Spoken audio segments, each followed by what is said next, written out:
Hi, this is Sarah Pancelis from the Columbus Public Library, and today I'm going to be showing you some of the very basics of embroidery. First, let's go over what materials you'll need. To get started, you will need embroidery thread, scissors, an embroidery hoop, embroidery fabric, and an embroidery needle, also called crewel needles. Since we'll be covering 5 basic stitches in embroidery today, I've gone ahead and prepared 5 different colors of embroidery thread. When I get my thread, I like to split it in half so that the thread isn't too thick to fit through the needle, and also so it saves me on thread. Each thread should have 6 single strands. So I will divide it in half and slowly pull them apart, and I will thread one of these sets of 3 strands into my needle.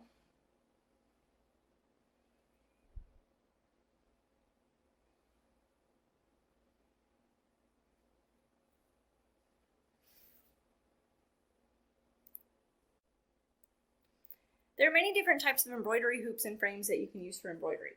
Today I'm going to be using a pretty standard type of embroidery hoop. It's a size 5 hoop, and it has a screw at the top that you can turn to the left to loosen so that the inside hoop comes out. Then you're going to want to take your fabric and place it over the inside part of the hoop. Then take the outside hoop and place it on top of the fabric that's covering the inside hoop. Now I can flip it over and pull my fabric gently to go ahead and tighten it a bit, but it will also tighten as you turn the top to tighten your hoop around, to tighten the outside hoop around the inside hoop.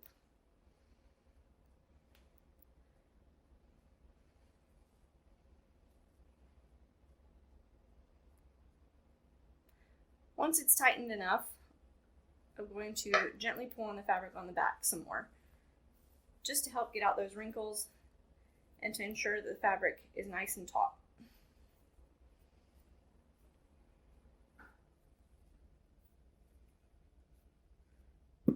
All right, now my fabric's ready to go.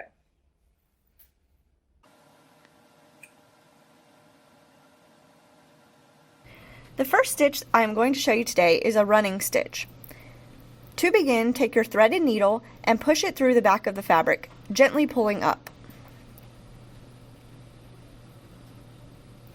You don't want to pull it all the way through. Leave an inch or 2 of a tail on the back. You can hold this down with your fingers or tie a knot onto the end of it.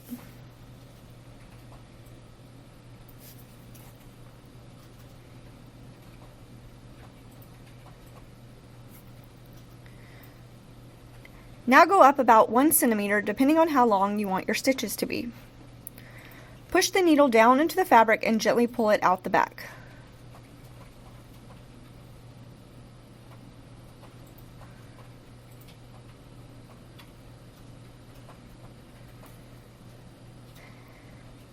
Then repeat this pattern by coming up through the back of the fabric and pulling it out the front again.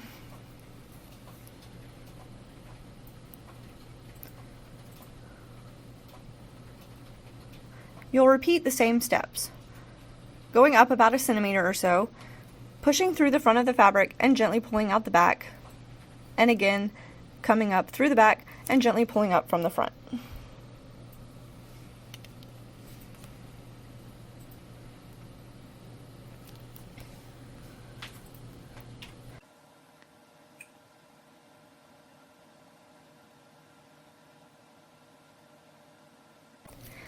Some people do this stitch a bit differently, where they push the needle only through the front, keeping it in the fabric before pulling it out to make several stitches all at once.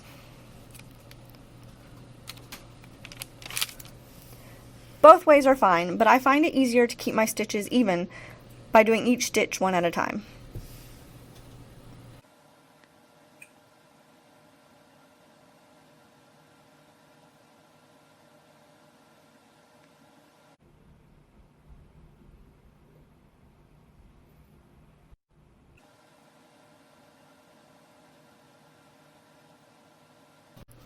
And that is a running stitch. The next stitch I'm going to show you is called a back stitch. We're going to start the same way as we did our running stitch by going up through the back of the fabric. Remember, don't pull it all the way through. Take a look at the back of your fabric while you gently pull, leaving an inch or so of thread and holding it on the back, or you can tie a knot to keep it in place. Then we're going to go up again about a centimeter or so and stick our needle through the front of our fabric, pulling it through the back. Then we're going to go up about a centimeter or so again, coming up from the back of the fabric towards pulling it through the front.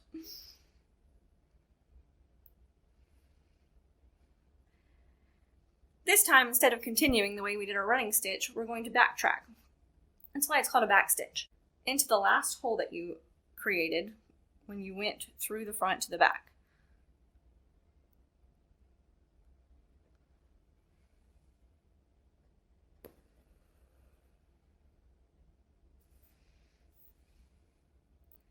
Then again, come up through the back of the fabric, about a centimeter or so from your top stitch,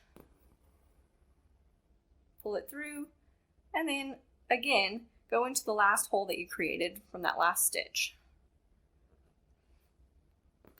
Pushing it in from the front, pulling it out from the back.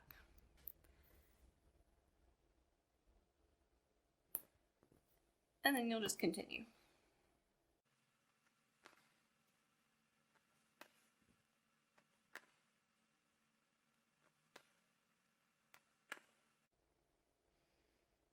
And that is your back stitch. Next, I'm going to show you how to create a satin stitch. This is one of the most common stitches for when you're trying to fill in an area of work. We're going to come up through the back of our fabric,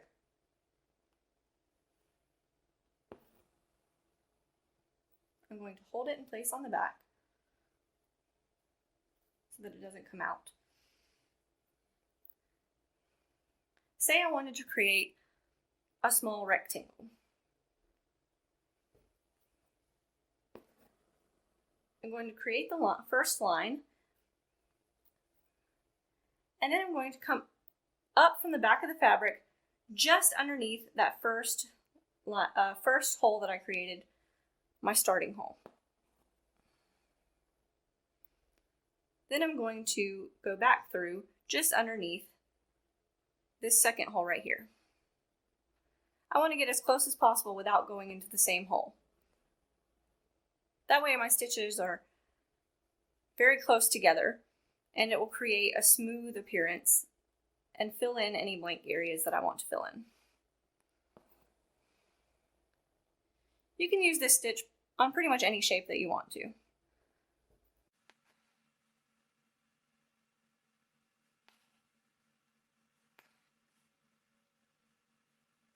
If it will help you get more even stitches, you may want to draw your design onto your fabric before you get started.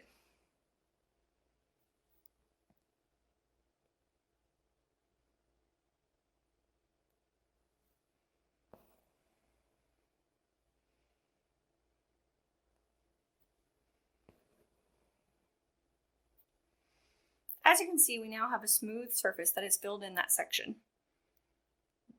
So that is the satin stitch. Next, we're going to go over a chain stitch. To create a chain stitch, you're going to want to come up through the back of your fabric,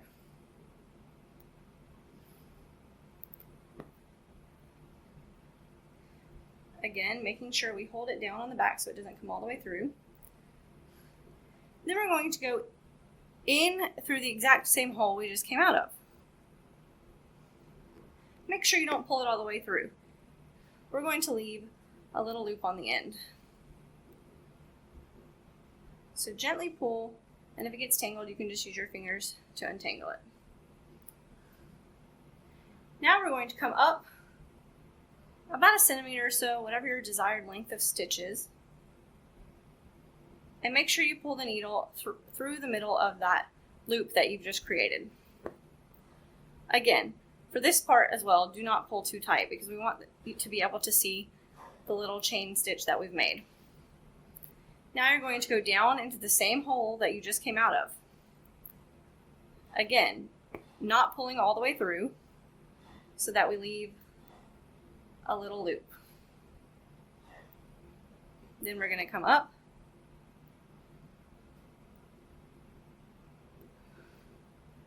through the middle of the loop and pull gently to create the chain. And you're just going to keep doing this, making sure that you go into the same hole you came out of, not pulling all the way through so that you leave a loop, and then coming up through the middle of that loop and pulling through gently.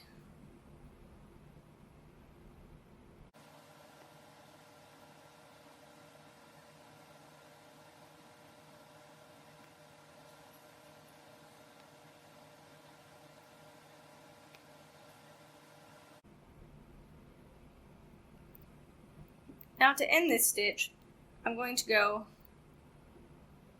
over that last little stitch we just made, and I'm going to pull through and remove my needle. And that is your chain stitch. Next, I'm going to show you how to create a French knot. We're going to come up through the back of our fabric. And remember, do not pull all the way through.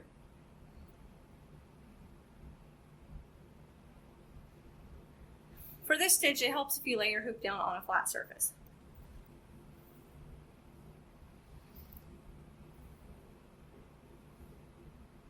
Now I'm going to hold my needle in my hand while holding the bottom section of this thread that's coming out of the hoop.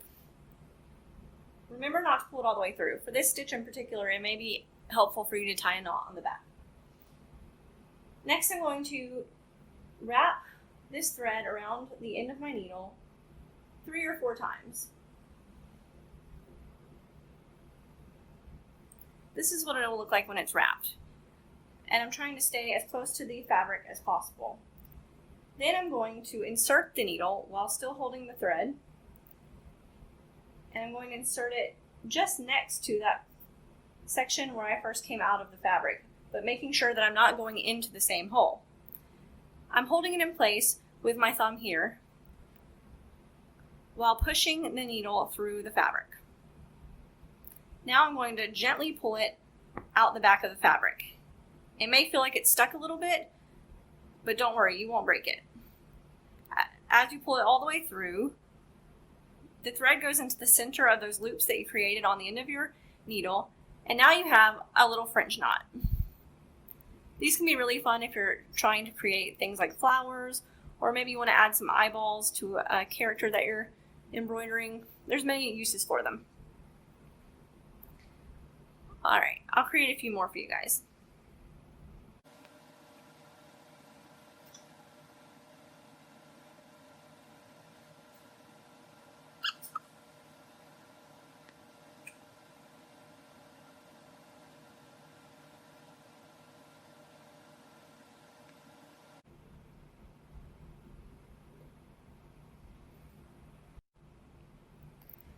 Now you've learned some basic stitches and techniques to help you get started with your embroidery. The running stitch, the back stitch, chain stitch, satin stitch, and French knots. You can find many tutorials that will also demonstrate these basic stitches and more advanced techniques when you're ready. I recommend keeping it simple when you first get started. Sometimes it can be overwhelming when you start researching all the different types of threads, fabrics, frames and hoops, all the different tools and techniques that are out there. Maybe start with a simple pattern to begin with and then slowly work your way up in skill. A few things that I've found particularly helpful as a beginner are this air erasing sew line fabric pen. You can use it to draw directly on your fabric and the ink will disappear. It estimates within about 3 days, but I've found it to disappear a little bit more quickly than that. Once it disappears, you will not be able to see it at all on your fabric. But you can use it to draw out a design on your fabric and then stitch over that to help you keep your place and just keep your straight lines and to do detailed work. One way that you can trace your design onto your fabric is with something like a light pad. This will illuminate a light so that you can place your fabric on top of it with your pattern underneath the fabric. When your pattern's on top of the light pad, it'll shine through, making it easier for you to trace your design directly onto your fabric. Another thing that I've found useful is investing in some kind of craft or hobby light. You can buy them online or at most craft stores, and it will basically just help you illuminate your work, making it easier to see. They also have them where they come with a light and a magnifying glass. So if you're struggling, straining your eyes to see your stitches and to see exactly where you're putting your needle, that might be something you want to look into. But again, to get started, I would first, before you start investing a lot of money in it, I would make sure that it's something you're really excited about, so I would just start with the basics. One of the most popular brands of thread out there is called DMC. They have threads in hundreds, probably thousands of different colors that you can choose from. The DMC website also offers lots of free patterns that you can print out and trace onto your fabric using a light board, or if you don't have a light board, you could just place any light under your fabric and it should shine through enough for you to be able to trace it. I've even traced patterns by laying my fabric on top of my cell phone before. Another tip I've definitely learned the hard way is that when you're stitching, you definitely want to make sure that you're not accidentally pulling your needle through the leftover fabric on the back of your hoop. Sometimes it can be really easy to get invested in your work and not realizing that you've sewn through a bunch of fabric that you didn't mean to sew through. I hope you all enjoyed this brief tutorial on some of the very basics of embroidery. Hopefully you've been inspired to go out and learn more on your own and get started with stitching. It can be such a fun hobby, and the things that you create can also make great gifts or decorations for your home. If you enjoyed this video, please click the like button down below and subscribe to the Chattahoochee Valley Library YouTube channel. Thank you so much for watching, and happy stitching!